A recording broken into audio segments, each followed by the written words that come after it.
उदाबाई गई भैया के पास, भैया मुझे तो लगता है कि ये इसके ठाकुर जी जो हैं ये कोई चमत्कारी ठाकुर जी हैं, साधारण नहीं है। बताओ, हमने तो वहां चोर से फिकवा दिए, वो कहां से प्रकट हो गए अपने आप? अब तो फिर से वही नाच गाने और पदावलियां सब शुरू हो गई। उदाबाई बोली भैया कुछ तो करना पड़ेगा, इसके तो काम फिर शुरू हो गए, क्या करें? तब विक्रमादित्य राजा ने एक वैद्य को बुलाया और वैद्य से बुलाकर के सब मंत्रणा बताई। बोले किसी को मारने के लिए ऐसा उपाय बताओ कि बस उस उपाय से वो व्यक्ति ऐसा मरे कि जीवन में कभी भी उसकी स्मृति भी ना आ पावे, जीवित में स्मृति भी कभी जीवित ना हो, उसका जीवित होना तो बहुत दूर की बात। तब वैद्य जी ने एक जड़ी बूटी बताई। बोले उससे एक विष निकलता है, वो विष इतना खतरनाक है, इतना खतरनाक है, बस इतना समझ लो महादेव ने जो कंठ में विष धारण किया उस विष के समान खतरनाक विष है। यदि उस विष को कोई सूंघ भी ले तो उसके प्राण निकल जाएंगे, पीना तो बहुत दूर की बात। राजा विक्रमादित्य ने कहा वही लेके आओ, राणा जी लेके आओ। विष लेकर के वैद्य जी आए, वैद्य जी ने विष बना करके राणा जी को दिया। राणा जी ने वो विष मीराबाई के पास जाने वाले एक पंडित जी को दे दिया। बोले सुनो, ये जाकर के मीराबाई को पिला दो।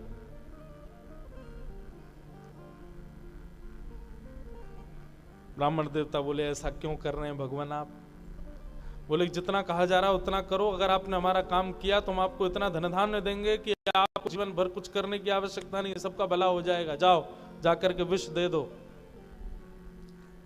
ब्राह्मण देवता बेचारे विष लेकर के आए। मीराबाई ने पूछा क्या लाए हैं पात्र में? ब्राह्मण देवता ने बताया, बोले कि एक वैष्णव जगन्नाथ जी के अभिषेक का जल लेकर के आया। जगन्नाथ जी का बढ़िया अभिषेक होता है ज्येष्ठ पूर्णिमा के दिन, उस दिन जन्मदिन होता है जगन्नाथ जी का, कितने कलशों से स्नान करते हैं, तो उनके स्नान का जल एक वैष्णव लेके आया। मैंने सोचा तुमको ला करके दे दूं। जैसे ही मीराबाई ने उस पात्र को अपने हाथ में लिया, पात्र के उस भाव को देख करके मीराबाई बोली ये तो काला काला क्यों लग रहा है? बोले अरे तुम्हें नहीं पता जगन्नाथ जी दारू ब्रह्म हैं और दारू ब्रह्म के मुखमंडल पर सुंदर सुंदर औषधियों से श्रृंगार किया जाता है। जब स्नान होता है तो वही औषधियां बहकर के जल में आ जाती हैं, इसलिए जल काला हो गया। मीराबाई का इतना अटूट विश्वास, आहा मेरे ठाकुर जी का चरणामृत आया है, एक एक अंग का स्पर्श किया होगा इस जल ने, कितना सौभाग्यवंत जल है, इसको मैं धारण कर लूंगी। मीराबाई जैसे ही उसका पान करने लगी, बंधुओं एक जगह कथा ऐसी आती है कि एक सखी को मालूम पड़ गया था कि ये विष भेजा है राजा ने।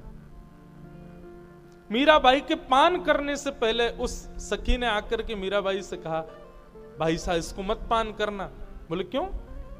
बोले कोई चरणामृत कुछ नहीं है, ये कोई ठाकुर जी के स्पर्श का जल नहीं है, ये साक्षात कालकूट विष है, आपने अगर इसकी सुगंधी भी भीतर ले ली प्राण निकल जाएंगे, भाई साहब इसको मत पियो। मीराबाई बोली मैं यही समझाना चाहती हूं तुझे, प्रतीक विश्वास से जन्म लेता है। अगर मैं अब ये जान करके कि ये विष है, पहले मैं इसको पीने वाली थी क्योंकि मेरे मन में ये भाव प्रकट हो चुका था कि ये भगवान का साक्षात चरणामृत है और चरणामृत मान करके मैं पी रही थी, लेकिन अब ना पीऊं ये मान करके कि ये विष है तो मेरे पहले का प्रकट हुआ भाव नष्ट हो जाएगा, और यदि मैंने पहले के प्रकट हुए भाव को नष्ट कर दिया तो मेरी आज तक की सारी सेवा नष्ट। क्यों? मां ने एक बारात देख करके मुझसे कह दिया था कि ये तेरे पति हैं, मैंने उसी विश्वास में पूरे विश्व से लड़ाई कर ली कि यही मेरे पति हैं, अब चाहे कोई इनको धातु का कहे, कोई इनको पीतल का कहे, कोई इनको किसी और भाव का कहे, मैं और स्वीकार करती नहीं। प्रथम भाव जो मेरे हृदय में आया मैं वही मानती हूं इनको। और यही बात मैं आज यहां भी लागू करूंगी। जब मेरे हाथ में ये पात्र आया तब मुझे कहा गया कि ये चरणामृत है, और चरणामृत भाव से मैंने इसको देखा, चरणामृत भाव से मैंने इसको हाथ में धारण किया। लेकिन अब मुझसे कोई कहे कि ये विष है, तो ये तो वही हो गया मेरे गिरधर को कोई पीतल का कहे, मेरे गिरधर को कोई तांबे का कहे। जब मैं वहां इस बात को नहीं मान सकती तो यहां कैसे मान लूं कि ये विष है?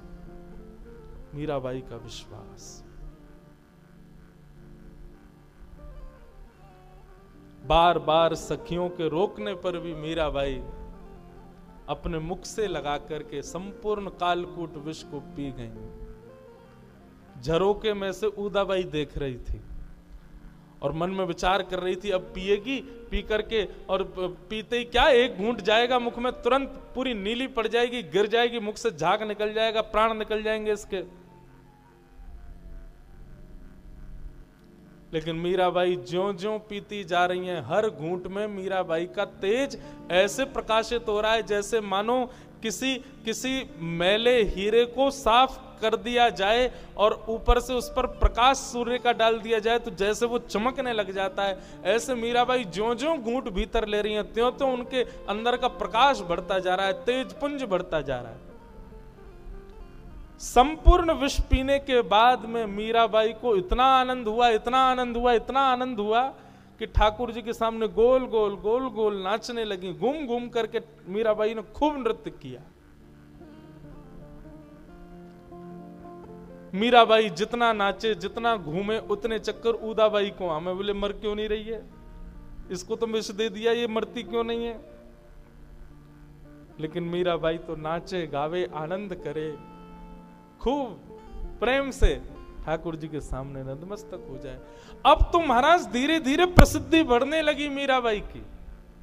अब तो धीरे धीरे रानीवास में भी, राजमहल में भी पक्ष बंटने लगे। कुछ लोग मीराबाई के पक्ष में जाने लगे।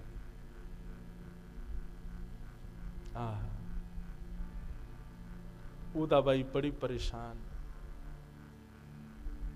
क्या करें, कैसे करें, ये तो मरती नहीं है। गिरधरलाल चोरी करवा दिए, प्रकट हो गए, विष पिला दिया, कोई असर नहीं हुआ। भैया मुझे तो ऐसा लगता है कि मीराबाई कोई जादू टोना सीख करके कहीं से आई है।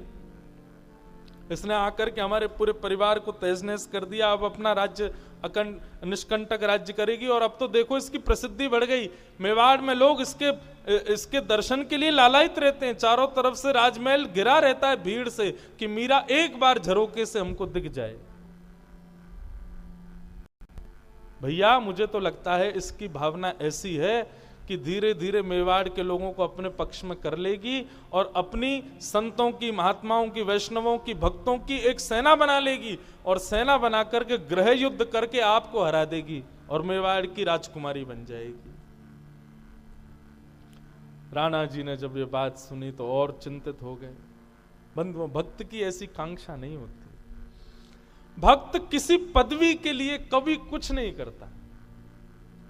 हमारे जगन्नाथपुरी के श्री माधवदास जी का चरित्र आता है।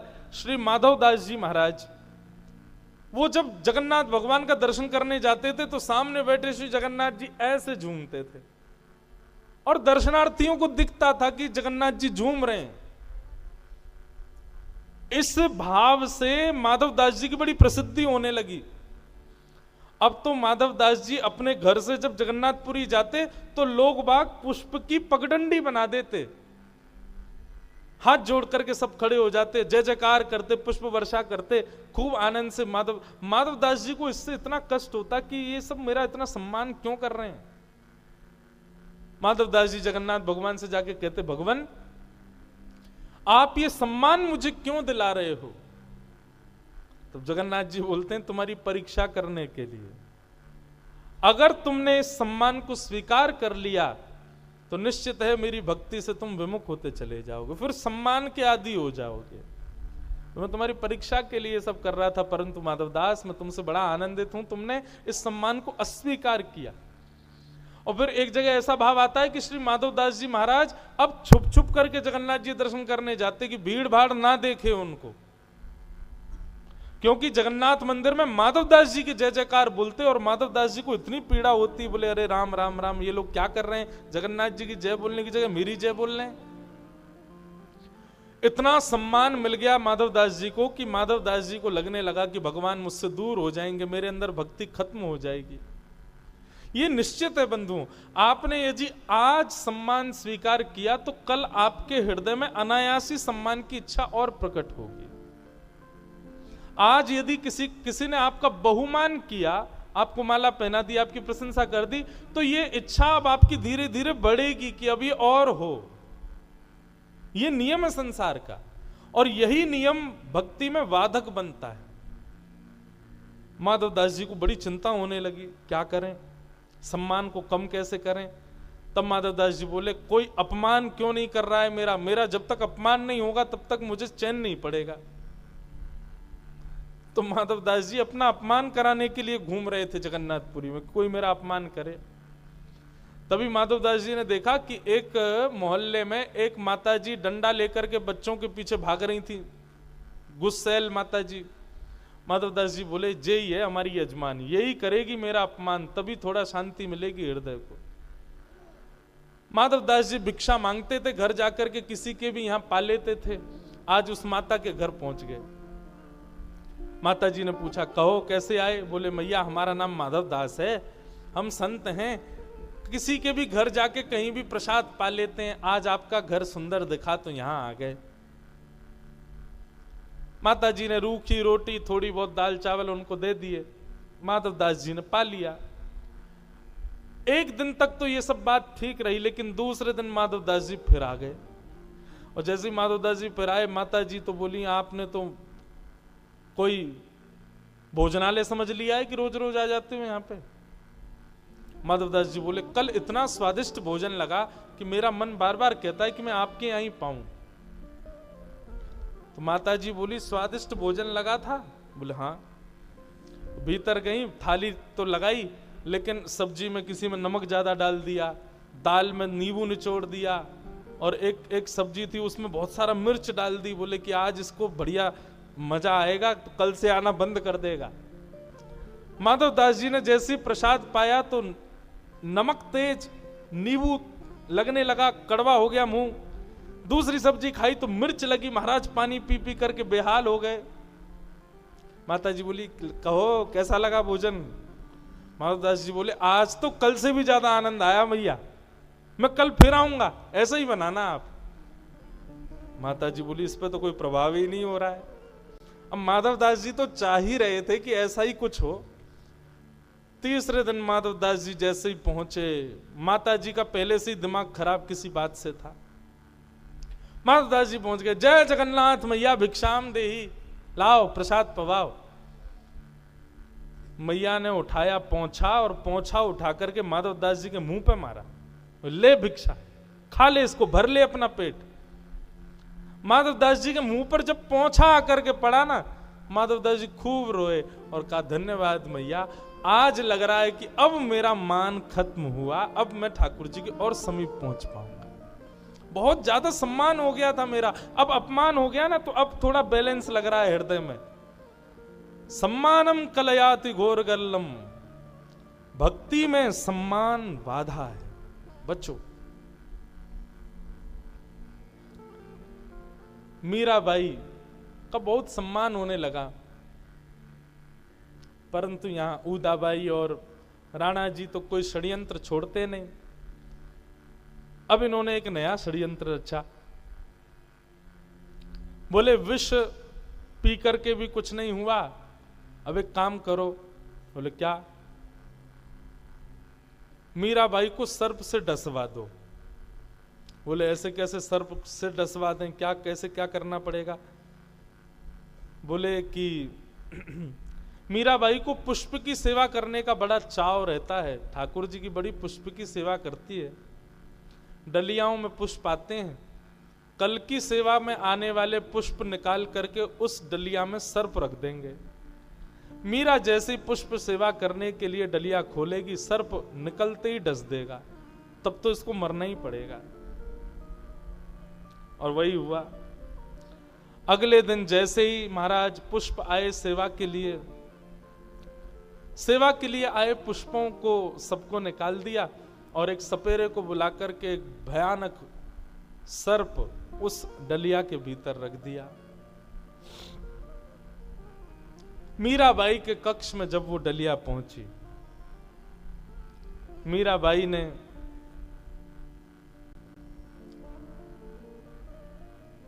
नहा धोकर के स्नान आदि करके ठाकुर जी का अभिषेक आदि किया। अभिषेक आदि करने के बाद वस्त्र आदि पहना दिए। बोले कि अरे चलो लाओ पुष्प की डलिया लाओ, ठाकुर जी का श्रृंगार करना है। जैसे पुष्प की डलिया आई, मीराबाई एक भाव से तो पद गा रही थी ठाकुर जी की ओर देखते हुए और दूसरे भाव से डलिया खोल रही थी। जैसे ही डलिया खोली, उदाबाई अभी भी झरोके से देख रही थी, अब निकलेगा विष और डसेगा। लेकिन जैसे ही डलिया खोली महाराज, डलिया खोलते उसमें सर्प तो था नहीं, बढ़िया सुंदर गुलाब के पुष्प की एक माला रखी हुई थी। मीराबाई को तो पता ही नहीं था कि कुछ होना। अच्छा, मीराबाई के पास पुष्प आते थे और फिर वो माला सिद्ध करती थी, परंतु मीराबाई ने आज जैसी डलिया खोली तो सिद्ध बनी हुई माला किसी ने बना करके भेजी हो। मीराबाई ने जैसे ही पुष्प उठाने के भाव से हाथ ऊपर किया तो पुष्प तो नहीं, पूरी माला ही हाथ में आ गई। मीराबाई तो बोली अरे आज तो माला बन के आई, कितनी सुंदर माला, ताजी माला, कैसी सुंदर सुशोभनीय माला। और माला लेकर के श्री गिरधर लाल जी के अंग पर धारण करा दी। उदाबाई ने जब ये दृश्य देखा, उसने कहा ये कोई चमत्कार नहीं हो सकता, मैंने अपनी आंखों के आगे सर्प रखवाया था, ये माला कैसे बन गई। चोर चोरी कर लेता है, कुएं में फेंक देता है, ये गिरधरलाल फिर प्रकट हो जाता है। कालकूट विष पिलाने के बाद मीराबाई का तेज प्रकाशित हो जाता है, डलिया में रखा हुआ सर्प पुष्प बन जाता है, ये चमत्कार नहीं हो सकता। उदाबाई का मन परिवर्तित हो गया। रोते रोते रोते विलकती हुई आई और आकर के सीधे मीराबाई के चरणों में गिर करके नतमस्तक होकर क्षमा मांगने लगी। भाभी साहब मुझे क्षमा कर दो, मैं आपके भाव को, आपके रूप को, आपकी भक्ति को मैं पहचान नहीं पाई। प्रथम दिन से, जिस दिन से आप घर में आई, मैंने हमेशा आपसे विपरीत भाव ही रखा, लेकिन इस शरणागत को स्वीकार करो। मीराबाई बोली मेरे चरण मत पकड़ो उदाबाई, सामने जो बैठे हैं ना इनके चरणाश्रित हो जाओ। आप सब लोग मुझसे कहते हैं कि तुझे पीड़ा क्यों नहीं होती, तुझे संकट क्यों नहीं लगता। इनके शरण में आने वाले को सांसारिक विषय भोग और सांसारिक कष्टों का अनुभव होता ही नहीं है। मैं अपनी कथाओं में कहा करता हूं बंधुओं, आधुनिक भाषा में, आज की भाषा में भक्ति क्या है? भक्ति एनेस्थीसिया का इंजेक्शन है। एक बार लग जाए उसके बाद सुन्न हो जाते हैं फिर हम। जैसे ऑपरेशन करने से पहले डॉक्टर इंजेक्शन देता है, उतना एरिया सुन्न हो गया, अब काटो पीटो कुछ करो कोई दिक्कत नहीं, ठीक वैसे ही भक्ति है। एक बार आपने भक्ति का पथ स्वीकार किया, निश्चित है फिर सांसारिक कष्ट, विपत्तियां, आपत्तियां जीवन में आएंगी, लेकिन उनका अनुभव नहीं होगा। वो संकट ज्यादा आपके ऊपर प्रभाव नहीं डालेंगे।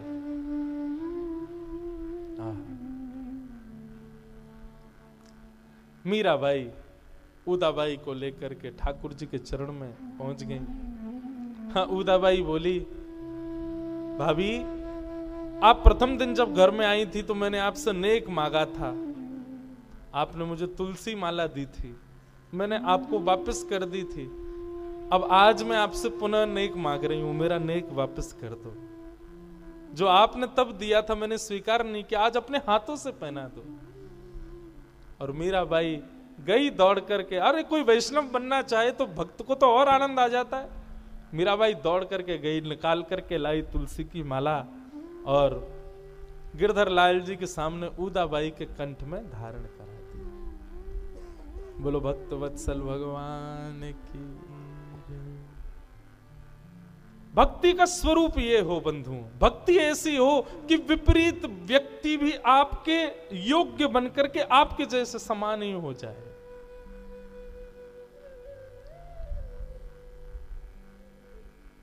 अब तो उदाबाई मीराबाई के संग ही ठाकुर जी की सेवा में रहने लगी।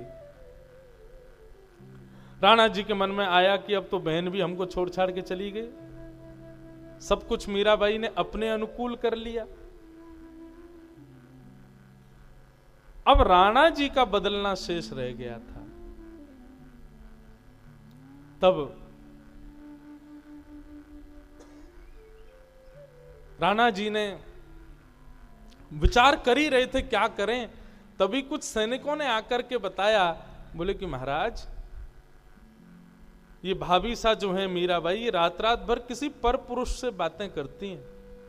अपने कक्ष में बैठ करके कभी कहती हैं अरे आज तो भले पधारे, पीतांबरी पहन के आए हो।